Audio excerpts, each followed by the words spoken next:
Bonjour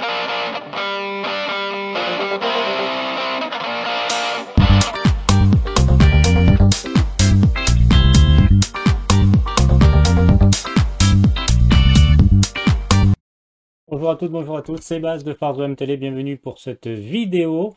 On va parler mercato et du quatuor offensif qui est à l'instant T qui se dégage pour l'Olympique de Marseille. Première sur Alexis Sanchez, dite hier soir par Mohamed Bouafsi. Mohamed Bouafsi, vous le savez, il est toujours bien informé puisqu'il a ses entrées au club, il discute avec les dirigeants, donc c'est pour ça qu'il a les infos assurées.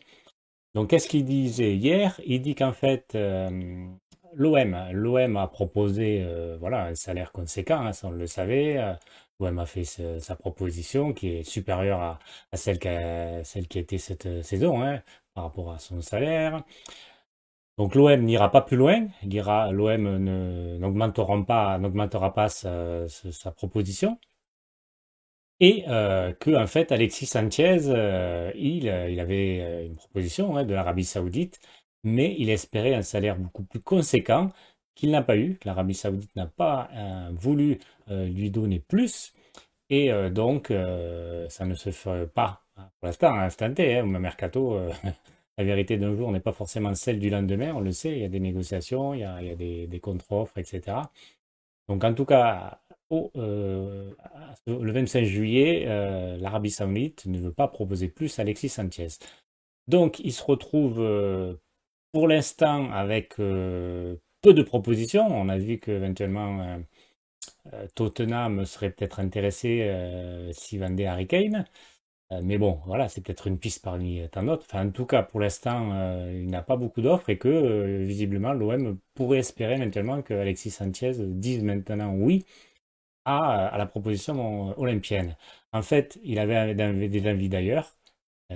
Bon, mais voilà. En fait, voilà, on le comprend. On sait comment il est Alexis Sanchez.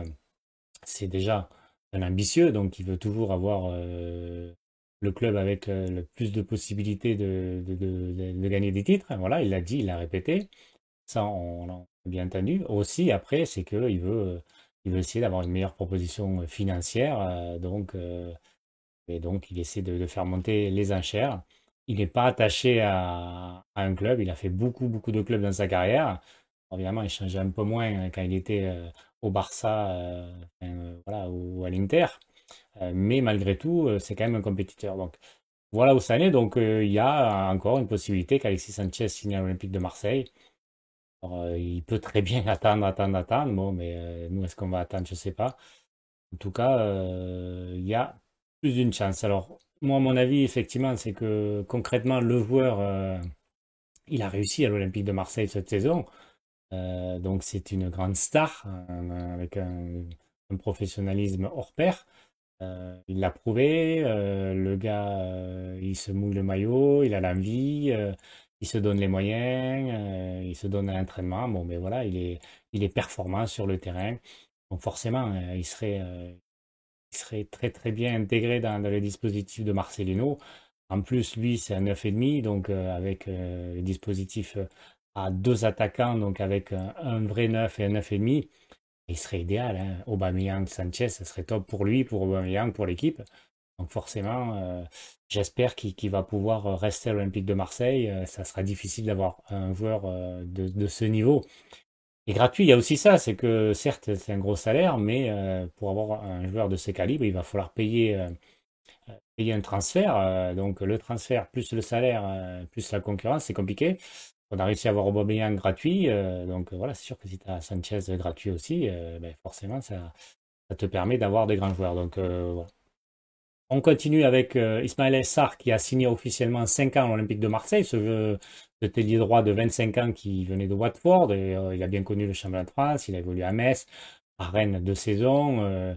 Il a ébloui la Ligue 1, notamment quand il était à Rennes, hein, avec la campagne Europa League, avec la Coupe de France, avec un championnat. On se rappelle à l'OM où il avait, au Vélodrome où il avait marqué un but assez fou.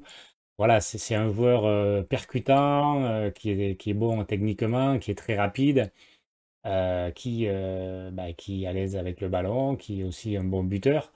C'est vrai qu'il manque un petit peu de régularité. Sinon, il n'aurait pas été à Watford, il aurait été déjà dans dans les top clubs de Première Ligue. Euh, donc forcément, c'est un joueur intéressant parce qu'on n'avait pas ce profil olympique de Marseille et on sait que un championnat de France, il faut avoir ce jeu de transition, donc il faut avoir des joueurs comme ça, capables d'être très rapides en contre-attaque. C'est c'est, euh, c'est la marque de fabrique de la Ligue 1 et ça, on n'avait pas de joueurs de ce profil. On avait des joueurs percutants, dribbleurs, on n'avait pas 50, il y avait Harit et Unai, bon, mais les deux se sont blessés toute la partie de la saison dernière, donc là, c'est vrai qu'on a un joueur puissant, rapide, technique. Donc c'est excellent avec Aubameyang devant qui va aussi très vite. Donc ça offre de nouvelles possibilités à cette attaque marseillaise. Donc justement, les quatre offensifs, pour l'instant, si on fait un 4-4-2, hein, ce qui est le dispositif tactique privilégié par Marcelino, ça donnerait Harit côté gauche, et gauche, Ismail Sarr à droite et droit, et les deux devant, ça serait Aubameyang et Vitinha. Ça, c'est les quatre joueurs qu'on a à disponibilité, pardon, avec comme remplaçant Malinowski à gauche. Bon, le problème, c'est que lui, il sait pas trop un ailier. En plus, il ne sait même pas trop s'il peut intégrer une équipe. Unai, qui peut très bien évoluer sur l'aile. Voilà. Par contre, ben, les deux devant, on n'a pas de remplaçant, quoi. Donc voilà. Donc on peut aussi effectivement passer en 4-2-3-1 qui est pour l'instant, au vu de l'effectif actuel, est le mieux adapté. À ce moment-là, tu mettrais Aubameyang seul devant, tu mettrais Harit, tu mettrais Sarr, et peut-être en 10, tu mettrais Unai, quoi, par exemple. Ça serait l'équipe la plus performante qu'on puisse avoir. Malinowski, potentiellement, pourrait être le numéro 10, mais il n'a pas encore retrouvé son niveau. Donc, ben, c'est très intéressant parce qu'on monte en gamme avec ce quatuor offensif.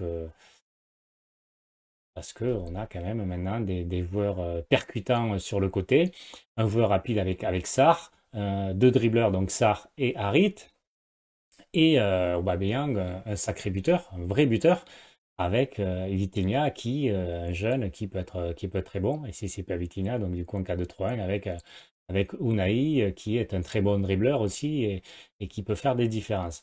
Donc c'est vrai qu'on monte en gamme clairement, avec cette équipe-là, voilà, cette équipe-là pourrait débuter pour le barrage de Ligue des Champions face vraisemblablement à Panathinaikos. Ce tirage au sort a eu lieu hier. Bon, ben, avec un premier match aller en Grèce, ça va être chaud avec le public et un match retour au stade Vélodrome. Donc ça fera déjà une belle affiche de Ligue des Champions. On est vraiment déjà dans le coup. Hein. C'est la Ligue des Champions. On pourra pas traîner, on devra être prêt dès le 8 août et le 15 août pour ce barrage, premier tour de barrage, enfin troisième tour, mais en fait premier tour pour nous de barrage de Ligue des Champions pour éventuellement se qualifier et jouer notamment Glasgow Rangers ou Braga, a priori c'est l'adversaire.